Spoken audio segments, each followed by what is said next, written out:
PEG, VE sur CA, VE sur EBITDA, les ratios boursiers ont des noms barbares, on les voit passer dans les articles de presse, dans les notes d'analystes, mais il n'est pas toujours simple de les comprendre et de savoir comment ils peuvent vous être utiles. Alors, prenez quelques minutes avec moi pour bien comprendre les ratios boursiers.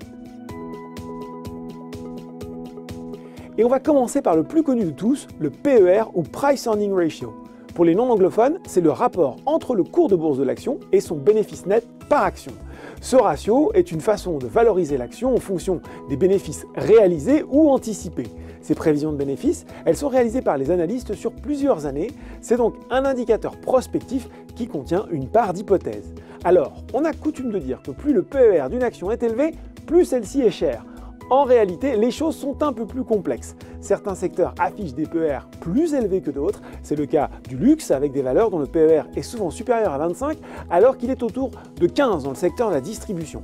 Il est donc préférable de comparer les valeurs au sein d'un même secteur et de voir comment le PER évolue dans le temps. Cela vous donnera une indication de la trajectoire bénéficiaire prévue. À perspective de croissance égale, vous pourrez ainsi voir les sociétés qui sont moins bien valorisées que leurs pairs.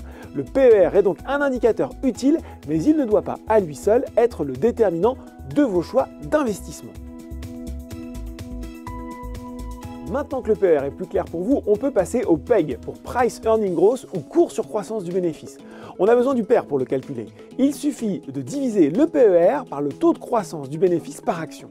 Ce ratio permet de mettre en perspective la valorisation d'une entreprise avec la progression de ses profits. On considère généralement qu'une valeur est bon marché lorsque le PEG est inférieur à 1 et cher lorsqu'il est supérieur à 1.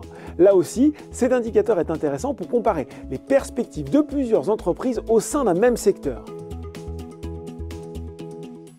Il existe une autre façon de valoriser une société en comparant sa valeur d'entreprise, VE, avec son chiffre d'affaires, CA. C'est le ratio qu'on appelle VE sur CA. La valeur d'entreprise est obtenue en additionnant la capitalisation boursière aux dettes. Cette valeur d'entreprise, c'est la somme que devrait débourser un investisseur pour acquérir la société. Un ratio VE sur CA faible montre que l'entreprise est décotée puisque son chiffre d'affaires effectif est beaucoup plus élevé que sa valeur d'entreprise. A l'inverse, un VE sur CA élevé montre qu'une entreprise est bien valorisée. Vous connaissez peut-être un autre ratio, le VE sur EBITDA.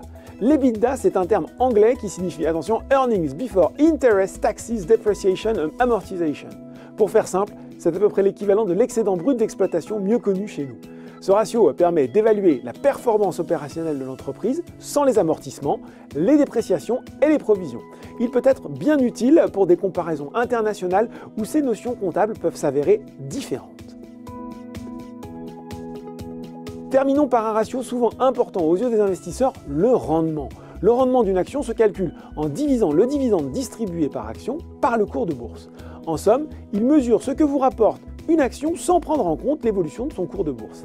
Si certains secteurs proposent des rendements généreux, à l'inverse, certaines sociétés ayant des perspectives de forte croissance comme les valeurs technologiques ne proposent pas de dividendes et donc pas de rendement. Attention, ce ratio est parfois trompeur, un rendement qui augmente peut être le signe d'un cours qui baisse. Certaines sociétés proposent aussi parfois un dividende généreux si la plus-value boursière n'est pas au rendez-vous.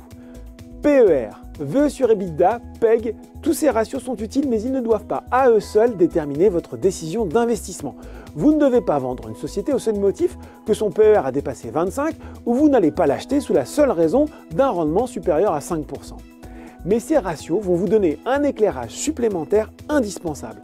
Ils vont vous aider à valoriser la société par rapport à ses pairs, mais aussi par rapport à son historique. Ils vous serviront à enrichir votre analyse fondamentale. Nous verrons dans un prochain numéro comment vous pourrez compléter cette analyse fondamentale boursière par l'analyse technique qui est l'analyse du graphique d'évolution de cours de la valeur. À bientôt.